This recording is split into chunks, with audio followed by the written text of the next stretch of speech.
Well, we've been 100% successful and managed to find the asylum, and to top it off, they run tours. What do you reckon, Lockie? We get amongst it? A bit scary. I'm packing my Dax, Macca. Packing his Dax. Let's do it.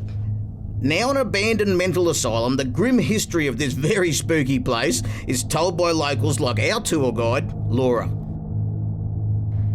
There are a number of restricted areas throughout the tour, restricted for a very good reason, and that is that us guides don't like what's on the other side of those doors.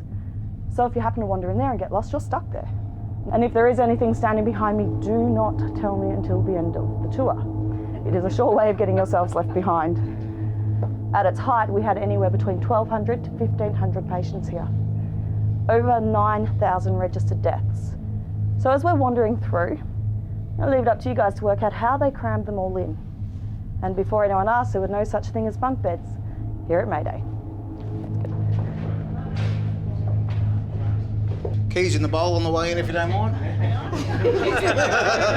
So your single lady cells, they're about 30 centimetres bigger than a jail cell. Depending on your behaviour, you may actually find yourself shackled to the walls of these cells. Each one of our cells still has its original doors, so big, thick wooden doors, tiny little spy holes, and if we get this right, gouge marks in the timber where the ladies have tried to claw their way out. Not only does this door have gouge marks, but over here, we have teeth marks.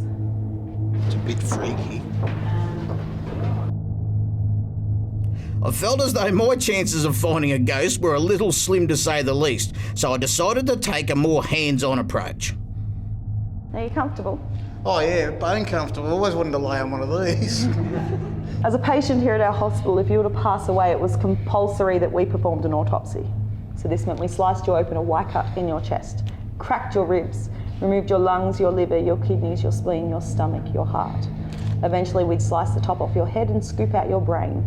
They were all weighed and measured and documented. And if you were lucky and they looked pretty, we may even stick them into a jar in the superintendent's lab. Righto, that's enough audience participation from me. I'm out of here. Well, folks, that's the end of today's episode. It's also the end of our Victorian Alpine Region tour. It's been a great time. Lockie from Unique 4x4's been there with me, giving me a hand for that, mate. Thank you. Anytime, Macca. It's been great.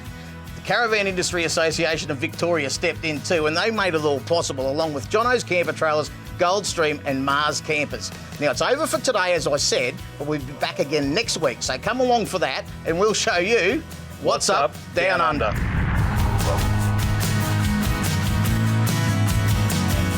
What's up down under?